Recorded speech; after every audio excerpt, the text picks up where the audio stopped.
there was an investor in Atlanta, met me in our workspace at one point. And he was like, hey, what's your burn rate? I was like, burn rate? Like, today's Monday. If we don't make some money, like, right now, we'll be closed. Like, there was no, so, like, again, these articles would come out and, like, we're trying to slow our burn. It was like, if we don't make money right now, we'll die.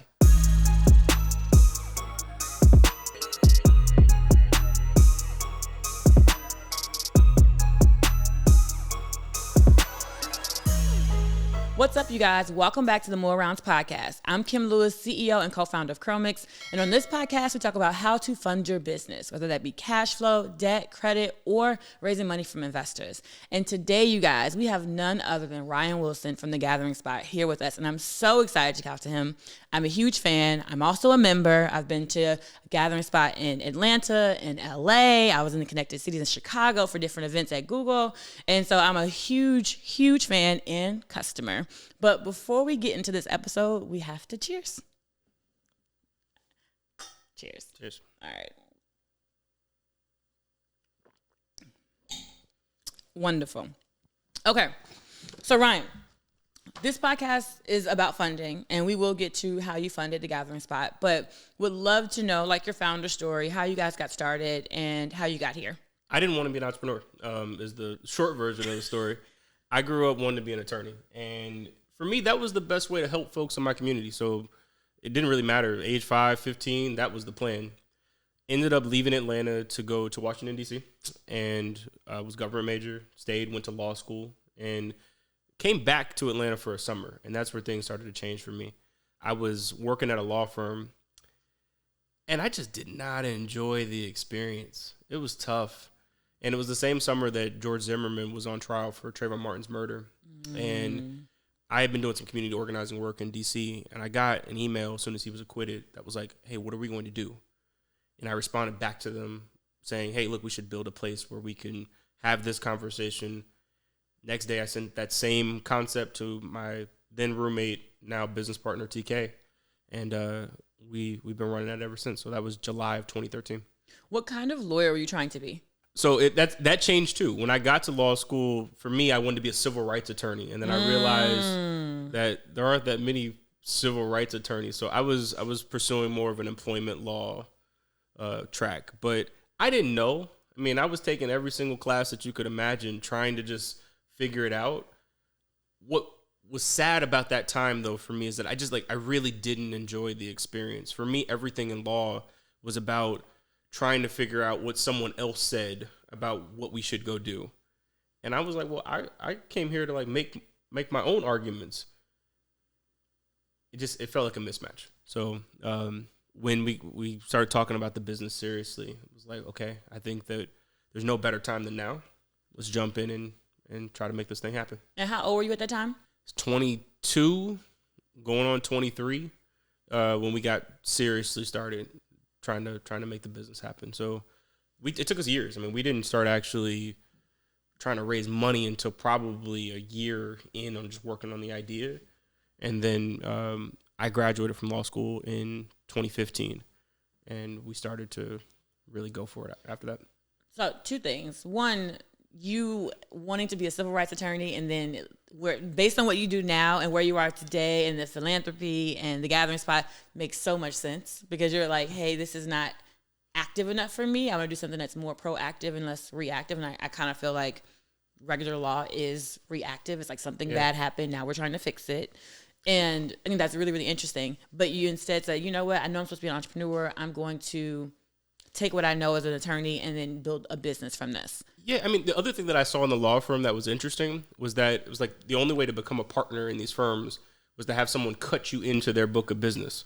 Well, I'm like, well, okay, I have to hope that someone cares about me enough to cut me in, and then eventually I've got to go start trying to find my own clients. Mm-hmm. Well, if that sounds like entrepreneurship to me. That's something I've got to go hunt. So, all right. I mean, if that's what the game is anyway, I might as well go play it for myself rather than sitting here hoping first that someone lets me in, and then I can go and make it happen from there. So that once that light bulb went off, it changed the way that I was looking at looking at that entire world. So you're 23. You decide to start the gathering spot with TK. When do you get your first check? Or how are you funding this? Because, I mean, you weren't in law for very long. Like, I have other friends who were in law and they saved up $100,000 or $50,000. It didn't sound like you really had a job long enough to save up any money. I had some summer money. I was a research assistant. I had a little money from that. What's that little money? I mean, at that time, they were paying summers. I mean, it was decent, like $25K for the summer. Okay, all right. So you had saved that up. Yeah, I mean, it was there. Okay. But you're living in D.C., paying D.C. I mean, I still had an apartment in D.C., so it didn't change your life. But funding it, I mean, our first check-in was $5,000 each. And I remember the day. I mean, and that was just TK and I. We called each other and we were like, hey, we need to get some work done. We had some design work that needed to happen. We were trying to figure out how to get some like the initial business plan stuff done.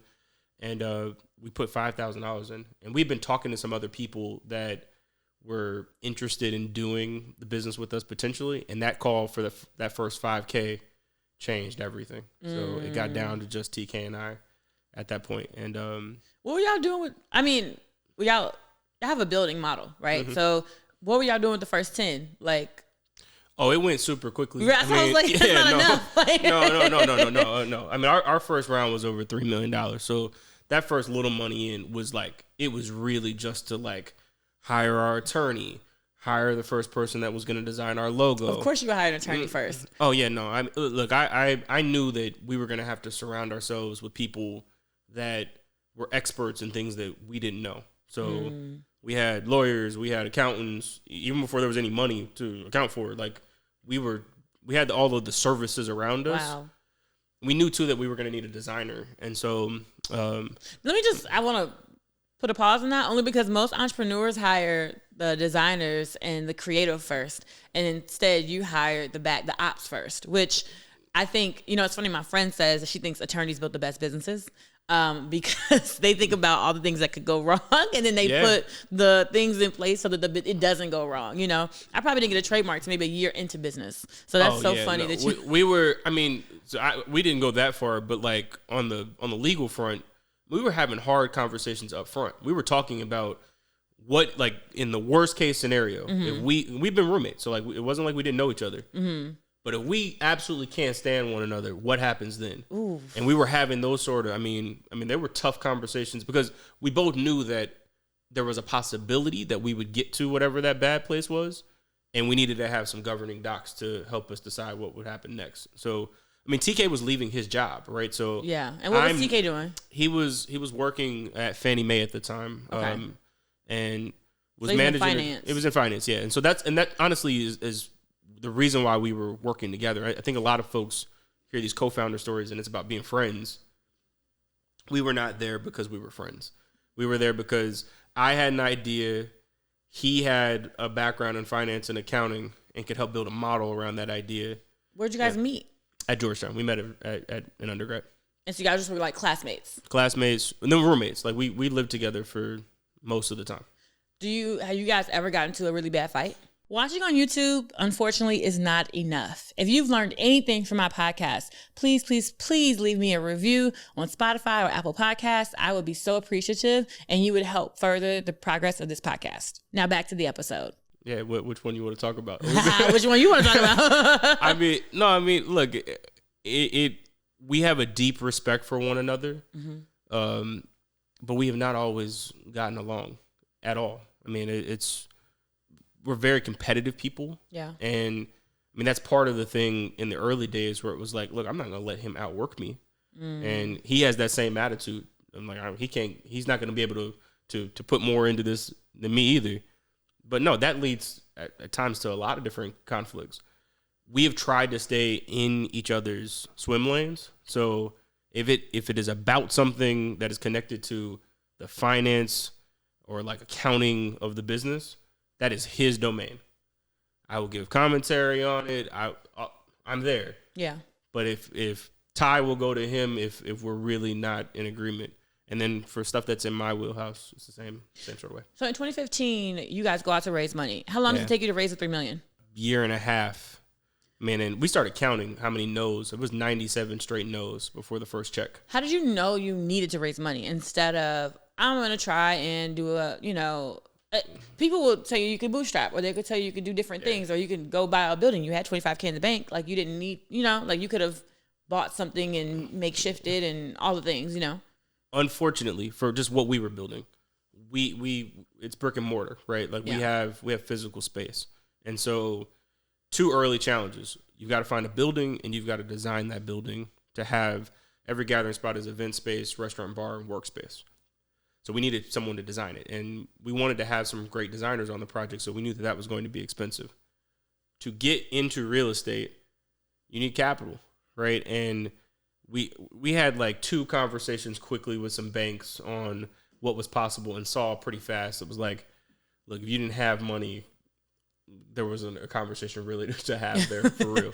So we moved on and saw that like we were gonna have to raise some equity, and that was just us running around town. We were those first again, we counted, it was 97 no's.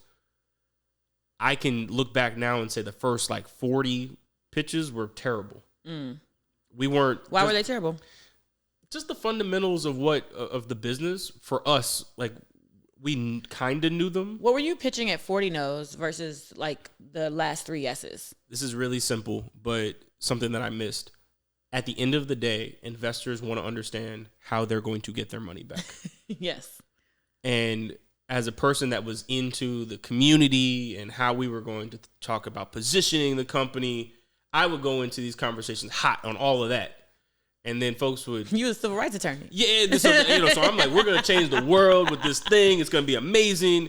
And folks would be like, awesome, but where's my money? Sounds like a nonprofit to me. Yeah, like, appreciate your passion. Super cool. Where's my money in all of this? Mm-hmm. Where's the return going to be? So we had to start getting really like tight on being able to put the very important piece of the business up front in the conversation.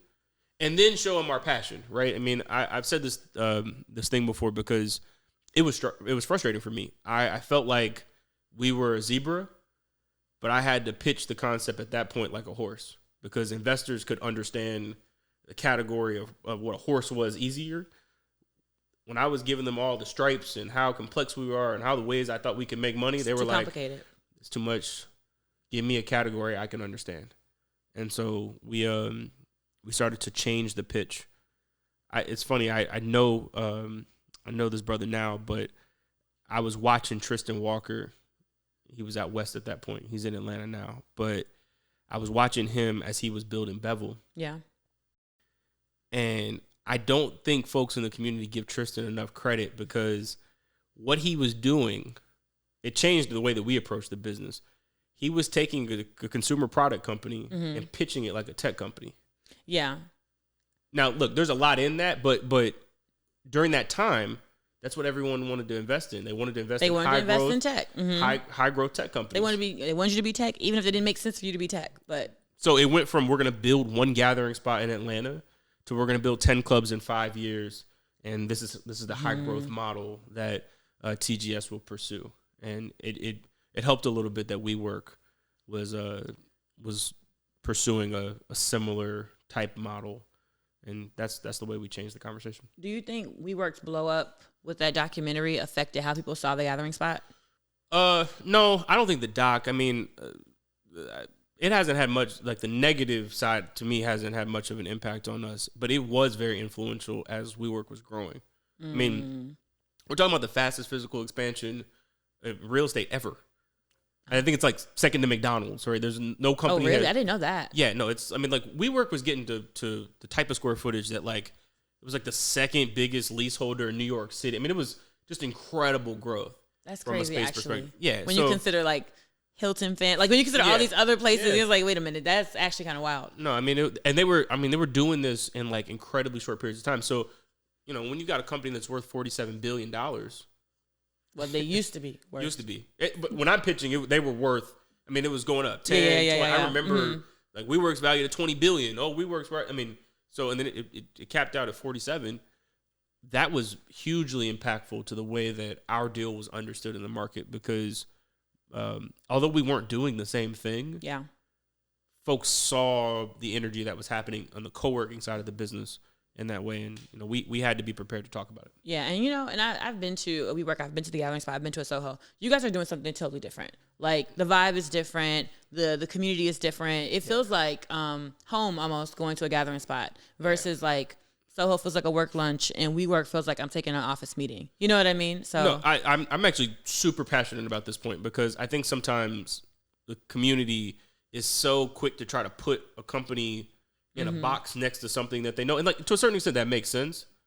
But yeah, to your point, we were never from a fit and feel perspective trying to be like anybody else. And and that sounds cliche, but like genuinely, I never woke up any morning being like, how do we go be more like them or more like that? We were aware. Yeah. I wasn't ever trying to be like, our shot was if we were going to execute our plan. Yeah. Not if we could like replicate somebody else's plan. And what you saw with some of those other companies, we couldn't do that anyway. Right. So that wasn't what our pursuit was. We genuinely were interested in trying to grow our community. And we're fortunate that, as time went on, we were able to start to scale a little bit. And so you raised the first $3 million. You got some yeses after you figured out how to show them that you were going to make money. And how much did you raise in total? A little under $20 million. Right. A little under $20 million. So can you give me the tranches? So it was like $3 million here. So this is where it gets complicated for TGS, right? Okay. Because this was never a tech crunchy thing for us. And that would always frustrate me too, because there would be these, these examples coming out all the time of like X company just raised $5 million. Yeah. We were hustling, right? Even that first $3 million. You raising $20 million as a black founder that's amazing. Like looking back on it now, yes. Yeah. But we also weren't dropping any articles about it. Like we never had one press release. We would close these rounds and say, absolutely nothing. Because to me, it wasn't even the $3 million. We raised that money, and on the first day that we opened, I had absolutely none of that money. We had spent all of it just trying to get open. So, I remember there was an... I know. Yeah. I didn't raise some money, and they're like, how you spend $3 million so fast? Well, would you like to see? No problem to see. I remember there was an investor in Atlanta, met me in our workspace at one point, and he was like, hey, what's your burn rate? I was like, burn rate? Today's Monday. If we don't make some money, right now, we'll be closed. There was no... So, again, these articles would come out and, we're trying to slow our burn. It was like, if we don't make money right now, we'll die. Yeah. I'm grateful for it, though, because it taught us the fundamentals of the business. And it taught us to be scrappy. It taught us to be super resilient because truly, hour to hour, we were trying to figure out how are we going to make this thing go. How did you make money? There's three main ways, and one really important way. The membership community is by and far the way that the business exists. We do a lot of events, and we also have a restaurant, right? But our focus from a model perspective was the membership, right? Which in another way can be understood as subscription, right? Mm-hmm. Folks pay a membership dues, and that's the way that the business sustains itself. But that's where we were focused. The club opened with 128 members. We knew that we could break even around 500 or so. Yeah. And we were hustling to try to get to that place because, again, there wasn't some At your peak, how many members have you guys had? The peak is right now. We're 15,000 members. Oh, that's amazing. Congratulations. That's amazing. No, do you have any advice for people who want to start a membership-based business? And it could be, and you could give an advice if it's in-person membership, if it's online membership, Facebook group, any advice you have for someone thinking I want to start a membership-based business? Look, it doesn't matter if it's in person or online. I think increasingly you're going to see models that are both anyway. Yeah. But and I signed up for the Gathering Spot having never been to one. I didn't make it to my first one to maybe 6 months in. And I appreciate you. Since stuff like that for me is still it's deep to go from being in your apartment talking about something and then having people invest anything and making it a possibility. That's not something that I ever take lightly. Seriously. But your question was what should you do? You should figure out why genuinely you want to bring people together. What is the reason why that thing needs to exist? That sounds simple again.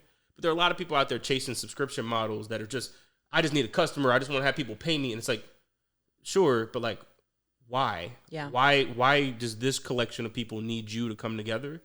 For us, it was like, look, Black folks don't have a place where we can come together, where we are celebrated and not tolerated. We need to build physical spaces, taking the old model of a country club or private club, what a lot of times were understood as good old boys clubs, and bringing it into our community. That was our thesis. So you've got to identify, like, what is your thesis in order to be successful in having a membership. Otherwise, again, like, you can put a link out and ask people to do reoccurring, but why? Yeah. And that's true. And I was signing up for more than just a space. And that was the why. It was community. It was connection with Black folks. So, you guys raised about $20 million, whether or not you're happy about that, or you feel like that was an accomplishment, or if it was just like a necessary thing, and you can address that. I want to know how you guys split up the work. Because one of the things that one of my advisors told me, I was like, I can't raise money. And she's like, Kim, you're not doing what a founder who raises money does. She was like, you're at home breastfeeding, which is fine. She was like, but a founder who, and she's like, take care of your baby. I love that for you. But a founder who is raising money, one person's running the business and one person's pounding the pavement, getting the 100 no's. Yeah. And so I would love to know, between you and TK, how you guys structured that. And if it was both of you, like, what that looked like for you. The number one question I get all the time is, Kim, is CurlMix available in stores? We have been saying no to every retailer for the last 7 years that I've been in business. And we are finally going to be on store shelves, you guys. We are going to be available in Ulta. And I really need you guys to show up and buy us out so that we can blow up in the store and do well. Thank you so much for watching our podcast. And please make sure you go buy CurlMix, now available in Ulta. It was both of us, but I mean, we were fortunate that both of us were there to be able to, because a lot of times if I was focused on fundraising, he was focused on the operations, or vice versa, right? So that same dynamic that you're talking about, that had to happen. Right? Yeah. I mean, we did have home court to protect. Yeah. Because you can't go out there and raise money if the fundamentals of the thing that you're building are bad. Yeah. We also didn't have the luxury of losing money, right? So, it's cool to talk about now that businesses have to be profitable, and that's what the market is expecting. But we knew we didn't have a shot if we weren't growing, and that the fundamentals, in terms of just like at a very basic level, a business has to care for itself. Mm-hmm. That's what we were focused on, caring for the basic baseline parts of the business. And then a lot of times I would go out there and start the initial conversations. Once we got them going, TK's role has been always to come in on the back end and help get the deal closed. Gotcha. Yeah, so working with legal, working with any of the kind of other parties that come into a deal to get it across the finish line. Okay. But this 20 million thing for me is something that I'm proud of and deeply saddened by at the same time, because deeply saddened. It's just not a lot of money in the grand scheme of things, right? Like but it is. Right? But it's not. But I feel you. I feel I feel you. It's like I done raised $9 million, and I still feel like people are like, yours is almost $10 million. I'm like, look, you don't know the half. That's a lot. It's a lot, and it needs to be applauded, right? But if you were funded up to fully your ambition, what would that number been? It would have likely been a lot larger. And so we can't. Because how much did WeWork raise? Billions of dollars, right? So your 20 million is like $20 today, like hundreds of millions or whatever. I mean, that was what was happening. Like, they would announce a funding round of billions, and we'd be like, yeah, 5, right? And it's complicated because in one context, that's a lot of money. Yeah. In another context, it's like, that's cute. Right. Exactly. So when your payroll is a few $100,000, it's like, mwah. So, I mean, but I don't want us to take our eye off the ball with that issue, because we'll start getting accustomed to this idea that, like, oh no, like $1 million is great, and $1 million is great. But if you have the potential to build $1 billion company, did we give you the fuel required to actually get there? Yeah. And if the answer to that is no, then we can't be happy. I mean, this happens to Black founders all the time. You'll get absolute peanuts and then have the expectation that you're supposed to go and, like, take it to the moon. And it's like, well, why can't you do X, Y, and Z? And it's like, are you kidding me? Like, do you know what I got? You know what I had to work with? Because I started with $1 million. It's like, which is you got to keep dancing. We only got to qualify because, people are not used to seeing it. People like us have money, right? And I want them to be used to it because... Exactly. But when we compare to our peers, it's not a lot of money. Some of the amounts that we're talking about a lot of times are like insignificant amount. Like I have this ongoing, and this is tough to talk about too, but LLC Twitter, hard for me, right? Because so many people online trying to coach people into 6 figures. I'm not mad at it, right? Lifestyle business, it can be something that helps feed your family, something you may be passionate about. But if the other side of that conversation is that company's not big enough to even really hire you, right? You certainly can't working in corporate. Who do you hire if the goal, right? If the goal is to get to 6 figures, who are you going to hire?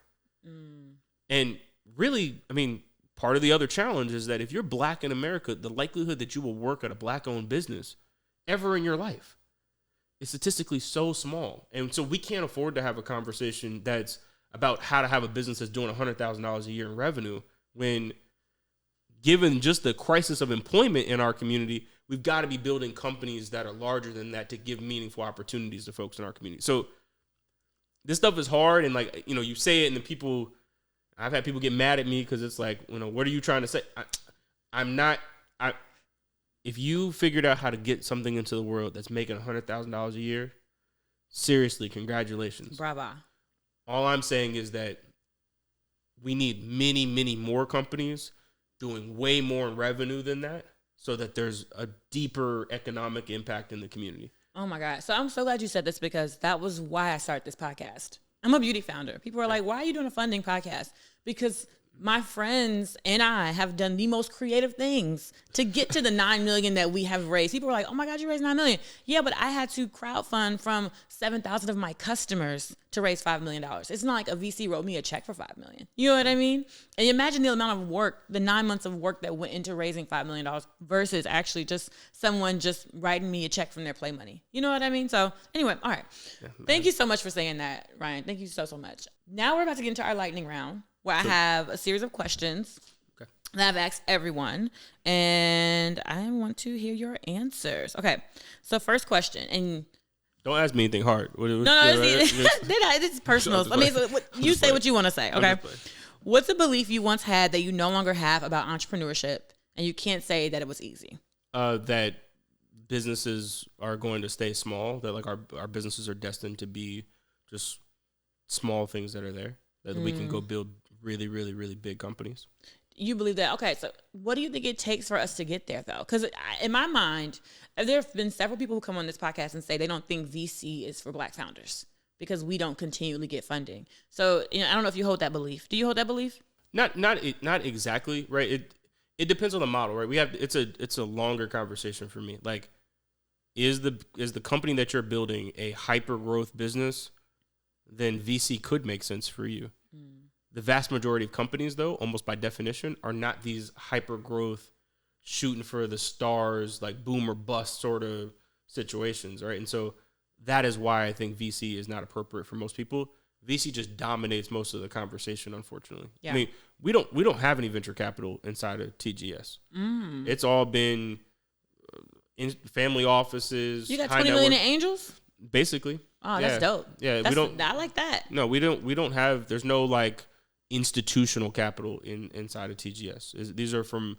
I mean, a lot of folks that people know, but we were raised out of family offices. So the wholesale. There are a couple of examples where like, again, if you're about to grow 100% year over year for 5 years straight, go get some venture money. Yeah. If you are building a solid business that's going to grow much slower than that, but building a really good company, then there are other sources of capital that we need to be talking about. I think that I don't think venture was intended for this ecosystem that envision. Like, if I'm building hyper growth, I'm going to give you venture. I think venture was intended for, I'm rich, I want to fund your idea until you get to a really wealthy exit. And it's not about, I got to find the smartest founder. I got to do all of these. Say I'm going to see 100 pitches. That was not what was intended for venture. That's the way I see it. I'm with you. I mean, like a lot of the venture backed companies are manufactured wins to me. These are companies that like people have legitimately come together and are like, We are like working with one another to get this company to the moon. Exactly. And to get them incredible market share very, very quickly. I agree with you. Like exactly. When you talk about it that way, is that group of people normally talking about black folks? No, they're not. No, right? Like not they're at all. not. So it wasn't designed for black people in that way, almost by definition. Now, are there some examples? Sure, but like the industry itself was not designed for us to be successful in that way, and that's okay to me. I'm one of even with you'll see with TGS. I'm not trying to fight to be included at someone's table. Yeah. That doesn't want me to have a seat there. We have to be building our own tables, and there are ways for us to accomplish some of these goals without having to be worried about what everybody else is doing. Agreed. Okay, wonderful. Okay, next question. What mistake did you make that you wish you could go back and change? I wish that I, from the beginning, would have been trying to pursue, and this is going to sound like I'm talking out of both sides of my mouth, but I wish that we would have been pushing the pace a little bit faster earlier. I took when we opened, it was a very kind of slow and deliberate. I mean, I was scared, for lack of a better way to say this. And so I wish that I wasn't as fearful in the beginning, as we'd gotten over the hump of like, should we start? But then there was like a time period where we just like, it just wasn't moving as quickly as it could. I hadn't fully accepted the idea that TGS could like scale for real. And it was more of like wow, we're just like really happy to be here. And you can get stuck in that space of just like, wow, I didn't think it was possible to be here. I'm here. Wow, I can't believe that I'm here. And then I wish that when we were in that moment, I would have been like, snap out of that, man. Like keep running faster because it's out there. Somebody needs to hear that. I have a friend. She just closed $4 million. She's raised about $9 million total for her tech startup. And I just was like, yeah, I know we should be grateful. She's like, I hate that word. And I was like, what do you mean? And she's like, because people always tell black founders we should be grateful. And then you were talking about moving too slow. And I think that's that gratefulness and not, Yeah, and the grateful thing, just a quick second on that. Look, at the end of the day, this is a business transaction when someone is investing in your company. Mm-hmm. You have given them a part of your company.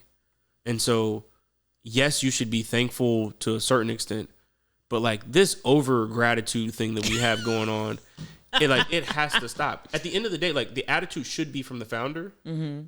You're welcome. Yep. You just got an opportunity to work with me on a company that I'm about to make successful. I'm about to kill myself trying to make you money. You're going to be like on your couch, and I'm going to be actually shooting in the gym like every single day, right? And so. Again, okay, I get it, but like to act like I'm not me and because I'm important here too, right? Like, yes, your capital is important, but like if I don't go put it to work every single day intelligently, it's not worth anything. Exactly. Right? But as founders, we get into this weird dynamic where it's like, oh, those are the investors over there. And it's like, yeah, like you're welcome to be able to work over here. That is a good opportunity for you. Mm-hmm. And we're doing this together, but like this isn't some like all about. It's really because it's open. If you don't pay attention, they'll have you thinking that the world is really about the investors, and we're just like passengers on the companies that we started. Exactly. I don't feel that way. No, if I'm in a meeting with you as an investor, thank you. But at the same time, you are welcome because we're about to make this company successful. I love it. Okay. Book everyone should read. That's a tough one. Come on, you got it. You read a lot of books. Yeah, you said one book. I'm not doing the business book thing. The book that changed my life was all of Richard Wright's books, but Native Son. Oh, that's old school. Any like quick why we should read it? I'm a big believer that as an entrepreneur, you've got to source energy and information from everywhere. Mm-hmm. And like, look, I'm not mad at the business books. There's that list of Think and Grow. Like, oh, great. Like those are good books. They really are. But like for me, when I'm thinking about how to like build a business, I'm trying to get in like what problem can I solve in my community? What real things exist out there? Yeah. And I source that not from the businessy book. So okay. I almost gave you like a super businessy book answer because I read give those. us a business one just to satisfy the ego. I'm trying to think. The book I just read is it was good too. I'm looking at the cover and I can't think of the name of it. It's gonna kill me. We can come back to it if you remember. Yeah, come back. I'll remember it. Most money you lost on a deal. I haven't lost any money in a deal. What? You ain't a real entrepreneur. No, you talking about like raising money? Like, no. Oh, just in any deal. Oh. So like I signed a bad contract before. You are an attorney though, so you probably ain't signed no bad contracts. No. Sorry. Okay, I'm back. I'm back. I thought that you were talking about like investing in the company. No. I mean, we lost a good $250,000 on a deal during the construction process that still keeps me up at night. Yeah, during design. You'll learn that there's the pre-work to building a space, and then there's actually when you get in there to build it, and it's funny how the numbers change. So the people that were talking to you about it would be one way, suddenly it's another, and you're stuck, right? Because once you tear up the walls or the floor is up and you're building stuff and someone walks in a room and says, oh, did I say... And it's like you did, but like, you know, what am I gonna do? Yeah. So we've actually learned that lesson a couple of times over, but several $100,000 in construction, which still sad for me. Gotcha. I hope it don't. I want you to get your sleep. You know. No, look, you learn. Look, we built 3 locations now. The third process was a lot different than the second one, and it was definitely a lot different than the first one. Where's the third location? LA. I've been to Atlanta. Where's that one? So Atlanta, DC, LA. Oh, DC. I haven't seen. Is DC and DC's open? DC's open. That was the second wonderful. one. Okay, wonderful. Most embarrassing moment as an entrepreneur. I mean, I had one recently. We've taken a lot of pride in really having a really like open conversation with our community. And this past summer, we were in the news quite a bit, and it was embarrassing for me because I couldn't fully talk about it. But can you still not talk about it? Not fully, okay. Which is still what is out there and known is we were acquired by a fintech, and part of what was special about that moment was that this was black on black M&A, which is hard, right? Another thing that we don't talk about it enough, right? But and we should, because it surprises the community a lot when these companies scale and then are acquired. Yeah. But the thing that we've got to take a step back on is if you are a black-owned business that gets to one of the bigger companies in whatever your category is, well, by definition, you now are one of the larger players that's a black-owned business. Really, the only people that can acquire you at that point is probably somebody from outside of the community. Now, that's not ideal, but like that's unfortunately just the reality of the landscape. That wasn't our situation. We were acquired by a black-owned business, but when parts of that opportunity weren't going well, right, publicly, that was embarrassing for me because I really wanted that opportunity to one, not be there, but two, for us to continue to show, I mean, that we can work together. And that I really want to encourage everyone, like, we can work and scale businesses together. Not every single moment is going to be perfect. It wasn't for us, but we should continue to find ways to be supportive of one another and know that, like, I mean, that's conversation A. Conversation B, though, is that when companies in our community scale and they have that moment where, from a business life cycle and journey perspective, unfortunately, there aren't a lot of options for our businesses once you get to those heights, especially when you've taken in capital. Yeah. Because those investors want their money back. And absolutely. So as a founder, you've got to figure out a way to drive that. Yeah. I mean, the most famous example is BET, where it's like, why did they sell BET? Well, if you're BET, who are you going to sell to? I wish there was another BET bigger, but like. Exactly. But it was BET. And any other example we could put on the table now, we're likely talking about the larger player in the space, which, again, has to change, but it's only going to change. I mean, cool example, you see Richie Lou with Shea Moisture. Exactly. Comes back to get Essence. Saves the brand. Mm-hmm. Makes Essence Fest hot again. starts a venture fund and invests in a ton of founders, right? So to me, that move, net positive. Yeah. Agreed. You know what? I have this joke that if you ain't had your like moment in the press where it was like negative, then you ain't really made it yet. You know, you ain't made it yet. You ain't winning hard enough. When you start winning, you're gonna have your moment in the press, and then you're gonna overcome it. I would love to know how you guys overcame it, only because it seems like it's not a big deal now. Like it seems like people move past it. There's a hot topic on the press, and then people move on. And so, was there like PR stuff, or was it just more like, no, we solved it internally and then it was just good, you know? I mean, we've always taken pride in having a direct communication with the membership. So that's all we have done the entire time.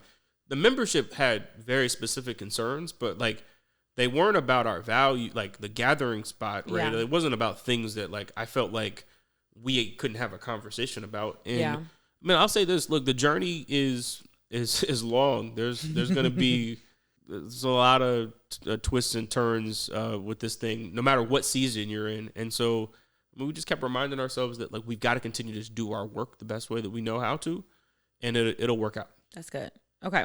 Last thing, moment you want to relive, like a really amazing moment in your entrepreneurship journey that you were like, I wish I could do this again. It felt so good. I wish I could go back to when we opened. It wasn't documented well.